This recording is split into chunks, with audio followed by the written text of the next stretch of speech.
Bonjour les collectionneurs, c'est moi Lou et je vous emmène aujourd'hui dans un jardin japonais grâce au promo pack 71 762, un set Playmobil sorti en 2025. Allez, c'est parti pour le montage. C'est un promo pack assez surprenant car il ne renvoie à aucun thème existant ou ayant existé et pourtant j'adorerais avoir un magnifique thème asiatique chez Playmobil. Pour autant, les éléments ne viennent pas de nulle part. Le pavillon provient par exemple de la magnifique Académie des Fées Ayuma 71 030 sortie en 2022 que vous avez pu découvrir en vidéo sur ma chaîne. Et pour construire le pavillon, on a utilisé un peu de System X, comme quoi quand on cherche, on finit toujours par en retrouver chez Playmobil. Et c'est également un promo pack généreux en accessoires, avec notamment un très bel arbre en fleurs, de quoi bichonner les plantes, et surtout de quoi réaliser une cérémonie du thé. Voici donc notre jardin asiatique, un univers très original que l'on n'avait encore jamais vu auparavant chez Playmobil.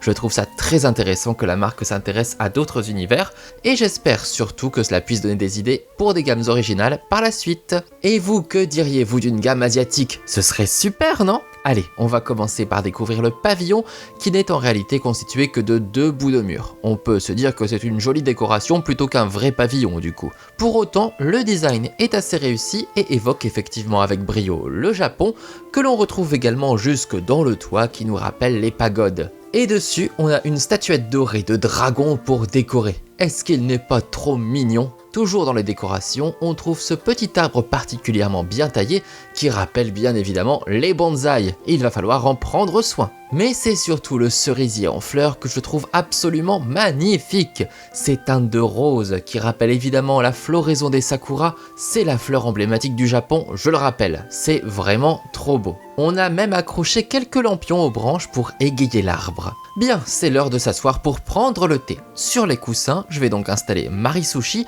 et son ami Marimanga autour de la petite table traditionnelle.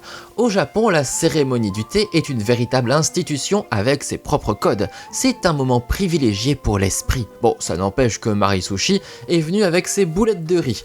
Je crois qu'elle triche un peu là. En plus, ces petites boules servaient de boules de poils de caniche dans le set 9278. Dans tous les cas, je trouve ça très mignon comme scène.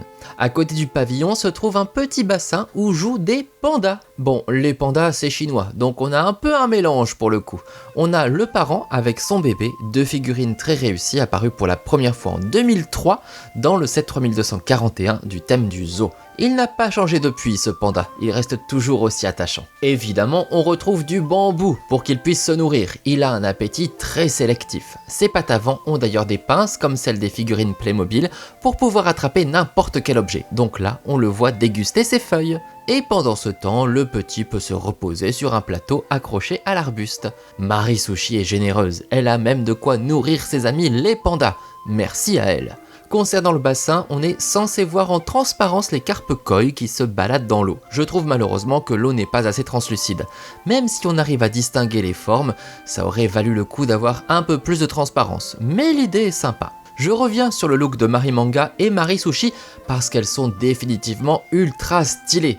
D'abord, on remarque les yeux en demi-lune, c'est ce qui symbolise les yeux bridés chez Playmobil. Je ne sais pas d'où leur vient l'idée, mais en tout cas, c'est comme ça. Ensuite, un mot sur les tenues. Parfait. Franchement, ces kimonos colorés sont tout simplement parfaits, avec des motifs floraux délicats et précis, des couleurs tellement bien choisies, et tant de petits détails, c'est juste incroyable. A noter qu'on trouve aussi un petit panier avec quelques accessoires comme une balle pour jouer avec les pandas, ou encore une serpe et une paire de ciseaux qui va surtout servir à nous occuper du bonsaï. Et voilà pour ce promo pack, un set très original qui ne ressemble à rien de ce qu'on a déjà vu chez Playmobil, ce qui est une super qualité comme un petit défaut. Et oui, pas évident de l'ajouter comme ça à un autre univers malheureusement. Franchement, cette boîte appelle une gamme entière dédiée à l'Asie. Ce serait quand même super de pouvoir explorer d'autres cultures grâce au Playmobil, non? En tout cas, je trouve ce promo pack très réussi et très mignon, mais je ne sais pas du tout avec quoi le mettre. Est-ce que vous avez des idées de votre côté? Je compte sur vous pour tout nous dire en commentaire. N'hésitez pas à consulter mes autres unboxings, vous trouverez comme toujours tous les liens dans la description avec le lien vers mon site officiel. Et vous le verrez, il est super pratique pour découvrir toutes mes vidéos. Merci à vous pour vos likes, pour vos commentaires et pour vos partages, et n'hésitez pas à vous abonner. Je vous dis à très bientôt pour de nouvelles vidéos Playmo. Ciao!